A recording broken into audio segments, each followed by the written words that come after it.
RefugePoint as an organization, like a lot of other NGOs operating in Kenya, has always worked with refugees.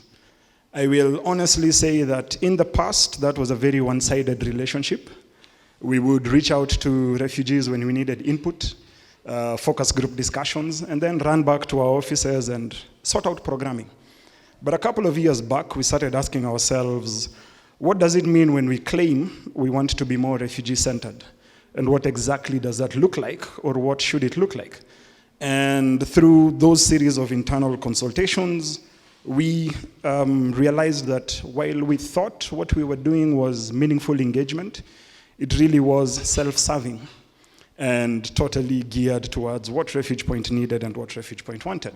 So we embarked on a journey to try and work more collaboratively and more meaningfully with the refugees who we are here to serve.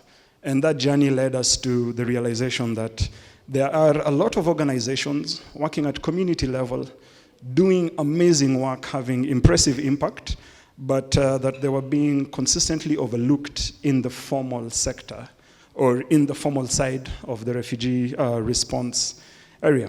And that's how our programming around RLOs started taking shape. So what we did first was to try and find out from the RLOs themselves what exactly would assistance from us look like, or what did they need. And so we carried out a survey, reached out to a number of you, and thank you so much for your responses there. And what came back kind of shaped a program that over the years has evolved and now operates in three main pillars. One is that where we are best placed to do it, we provide technical training based on our programming and the in-house knowledge that we have. Or if we don't have it, we contract somebody to provide that training. The second thing that we learned, which shaped the program, was that the RLOs themselves, the leaders, have got lots of experience, lots of knowledge, and are, in some instances, best placed to share lessons with others.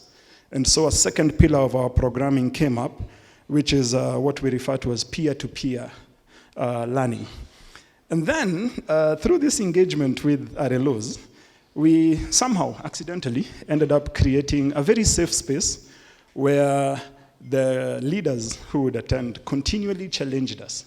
And I vividly remember a session where Museveni himself pointed out very, very,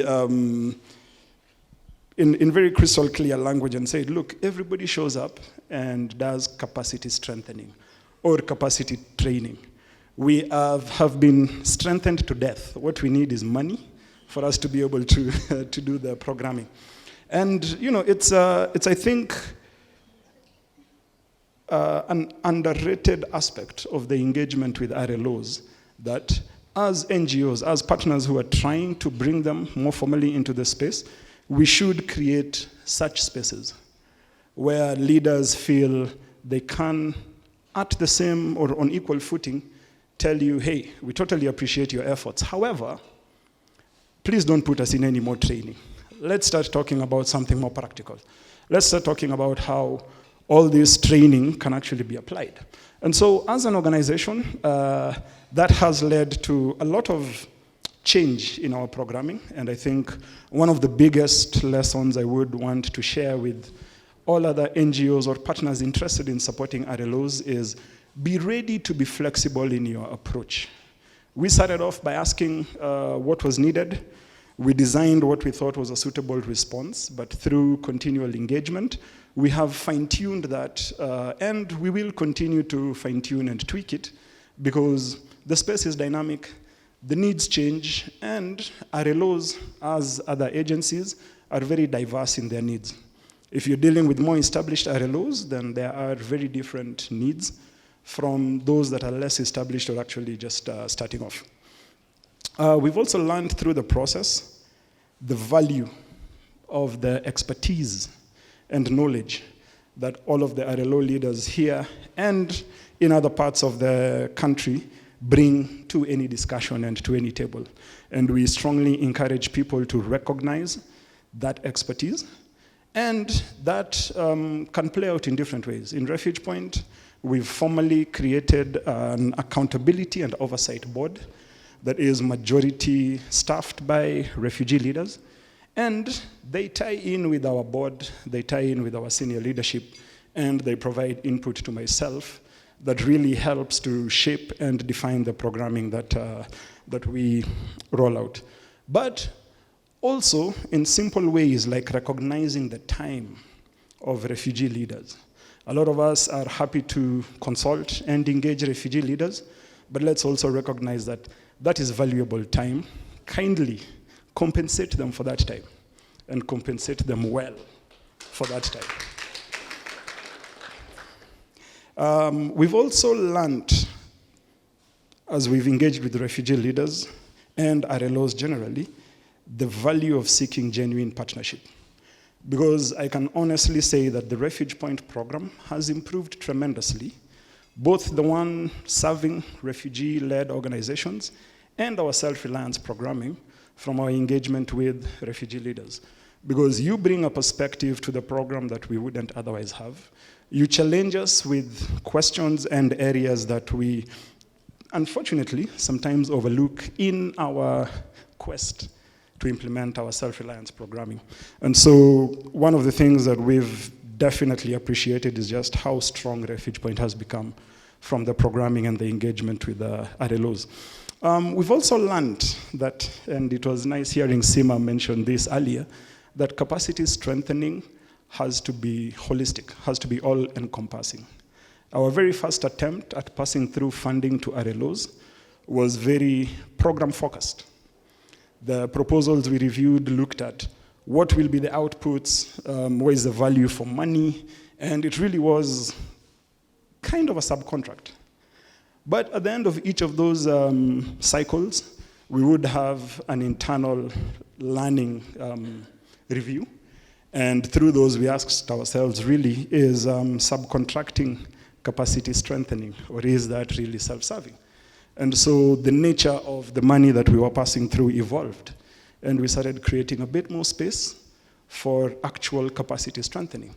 And so that could mean that you're funding rent. It could mean that you're funding salaries. It could mean that you're telling an RLO, we know you well enough that here is a portion of money, tell us what you want to do with it. It's not just, we are interested in self-programming, self-reliance, how many businesses can you start? And I think that that is a key piece of the ecosystem that is missing. A lot of us as NGOs have got the structures, we have the capacity in place, but we forget very often that for the RLOs, they're bootstrapping. People are volunteering their time. They might be in premises that are under risk of closure because of lack of rental payment.